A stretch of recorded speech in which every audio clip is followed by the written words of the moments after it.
Hey everybody, Joan Zodianz here, and thank you for tuning in for another episode of Spiritual Zundayz.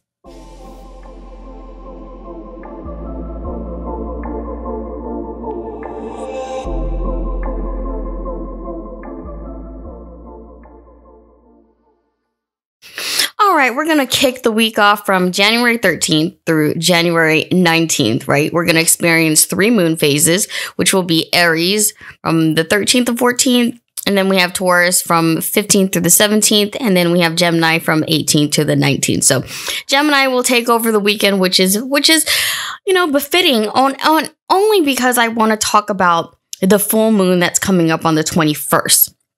Okay, I know 21st is quite a bit from now. It's like a week from now. Nobody gives a fuck kind of situation, but I do. And I think having a full moon it's just like who cares about a full moon, right? But this one is a little bit special. It's called the wolf moon. So it's a super wolf blood moon, meaning it's a super moon and it's a total lunar eclipse, which creates that blood, the red look in the moon, right? And they call it the wolf moon by tradition because of certain things in history leading up to this point, right? And I think the wolf moon is usually, I think it's in February, but they usually call this moon, the first one in January, the wolf moon. But correct me if I'm fucking wrong, okay? I am not a moon expert. I am only an astrologist. And a medium. So I wanted to do and a tarot reader, right? Okay, so what I wanted to do today was something a little bit special. We're going to pull some tarot cards and we're going to talk about, what do the spirits want to tell us about this super wolf blood moon? It seems to be very special. It's a time, the moon is a very powerful, I don't want to say planet, it's not really a planet, you know what I mean? I didn't know that. I had this one girl who was like, the moon's not a planet. Like, no shit, Sherlock. She did say that under my comments, and I don't hate her for it. It's just more like when we talk about astrology and we talk about planets that affect us, I like to count that in. It's just easier to say, even though we know that it's not a planet. We call it the moon, right? It's the moon. And the sun is also not a planet either. It's a giant fucking star. Everybody knows this shit. I don't know why people go on other people's fucking shit and feel like, what compels them. I always get curious about people. I never hate people for things. I always get curious. Why do people act or react the way that they do? I think it's interesting or intriguing to me because, what would trigger a person to say that shit? What would trigger a person to go on a stranger's page and just start talking shit? What triggers them? Let me not digress. This is not venting time. This isn't Joan's therapy. This is your therapy channel. When we talk about the moon cycles, we do talk about how it affects our emotions and how we're going to be for the rest of the week, right? We have a cardinal fire fixed earth sign, which is going to be Taurus. And then we have bubbly ass, fucking mutable, non-committed Gemini in the weekend.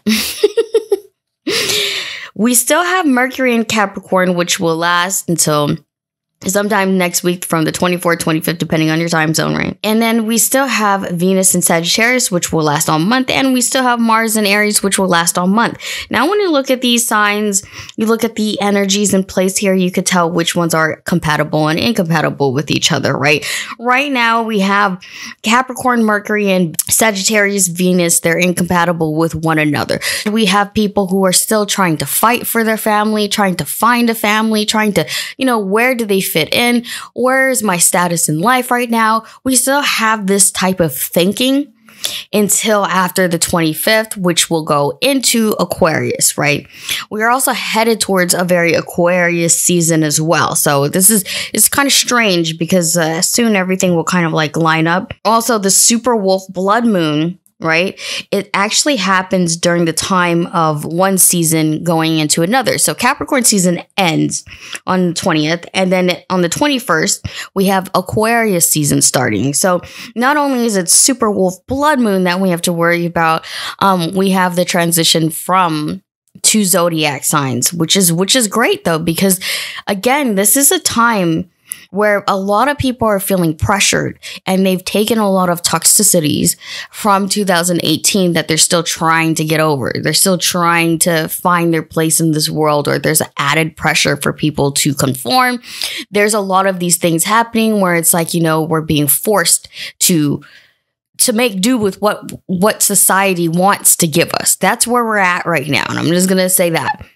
We won't get political about it, but I think you know what I mean. When it goes into Aquarius, though, that's when rule breaking will happen. That's when the rebellious side of people will happen, right? Because after Capricorn Mercury is Aquarius Mercury. After Capricorn Sun, which is the season, it goes into Aquarius. So we're going to have like a double Aquarius going on there. Those are things that we have to think about. It almost predicts how our world is shaping, right? Anyways, about all of us in an individual basis, right? What the fuck does that mean, right? We could break it down per zodiac sign, but it's kind of general anyways. And I'm gonna be honest, I don't really like individual horoscopes based on astrology, only because I think those things are inaccurate.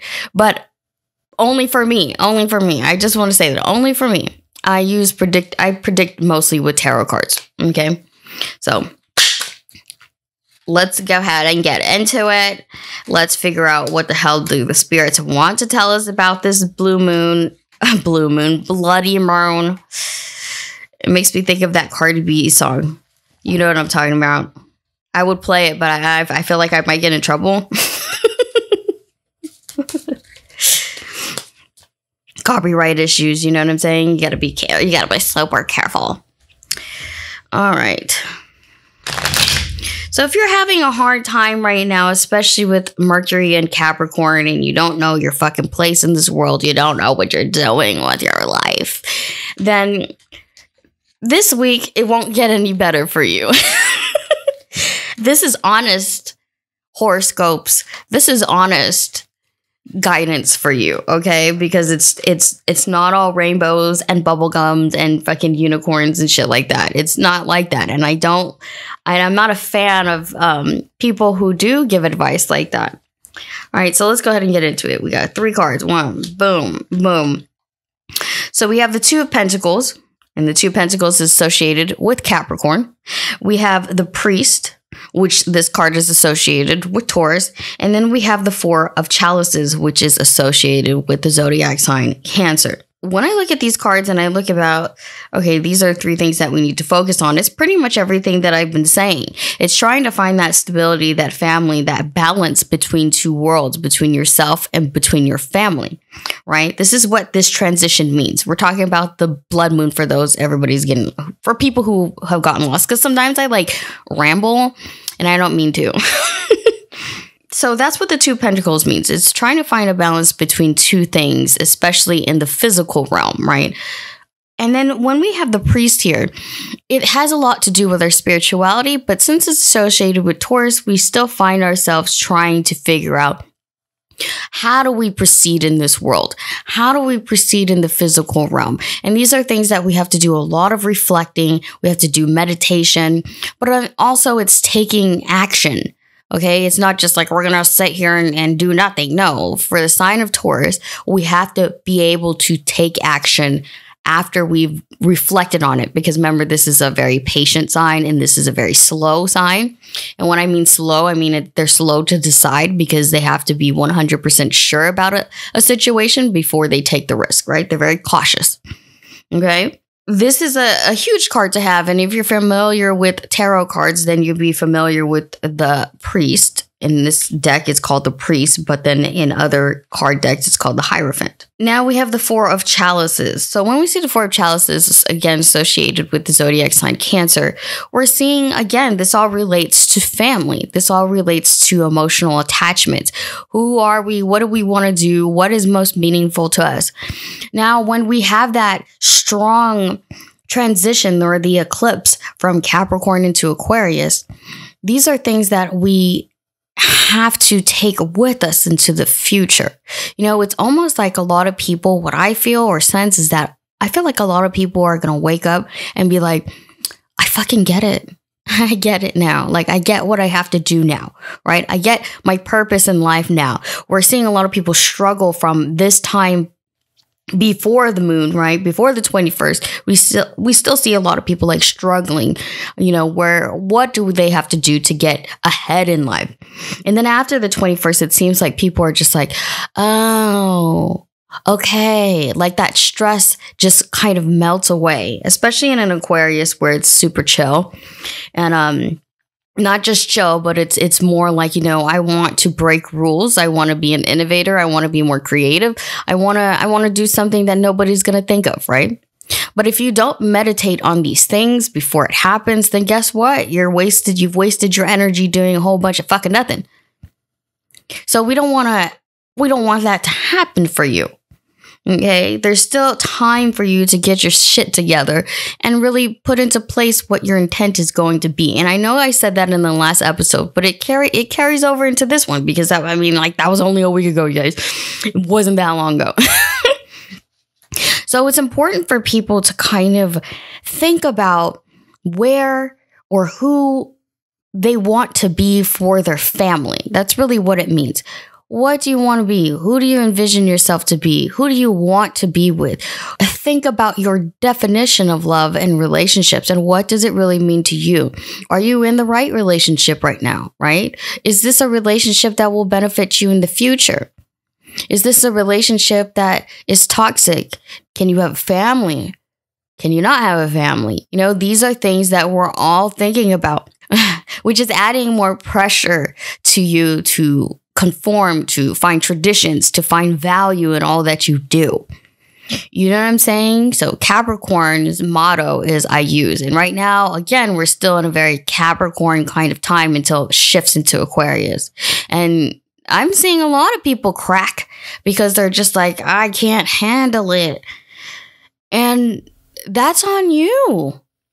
To be very honest, that shit's on you. I mean, everybody's feeling it, but you have to confront it fearlessly, and you have to really look at yourself and just be like, you know what? I gotta get my fucking life together. Or you know what? I gotta, find a way to make a more solid path for myself for the future. So a lot of this is all future thinking for most people. We have fire and we have earth right now. And so people just have this impulse to just get things started for themselves and to find their way in this world, but to do it very quickly. There's this kind of this sense of urgency for people right now where they're just kind of on edge and they're like, I gotta make something happen. I gotta make something happen.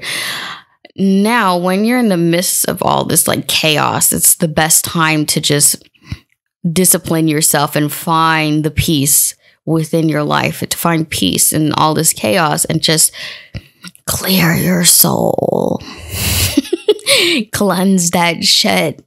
Get some freaking incense. Cleanse your life. Cleanse your house. But mostly just cleanse your thoughts. You might have to dump a lot of things that are just not beneficial to you anymore. So take that with you into the new week. Once we get into next week, it's going to be an Aquarius season, and then it's going to be a brand new type of fucking feel for people, okay? But until then, get a piece of paper, ground your ideas, and get your shit together, okay? Get your shit together before the moon, because I had fun talking about the planets and the energies and pulling some cards for you guys. Hopefully, you guys can find some use into it and use for it. I can't fucking speak this morning. I literally just woke up not too long ago and I was like, man, it's my morning show. I can't miss this shit. And I really love podcasting so far. It's so much easier than like YouTubing and doing all these major edits. Like, I'd rather nobody see my face like ever again, but life. You guys have a good week and remember what I said and just be honest with yourself. That's my number one advice for people. And this will probably be an every week thing. Be honest with yourself. Don't ignore how you feel and don't ignore what you should be doing. All right? All right. Bye.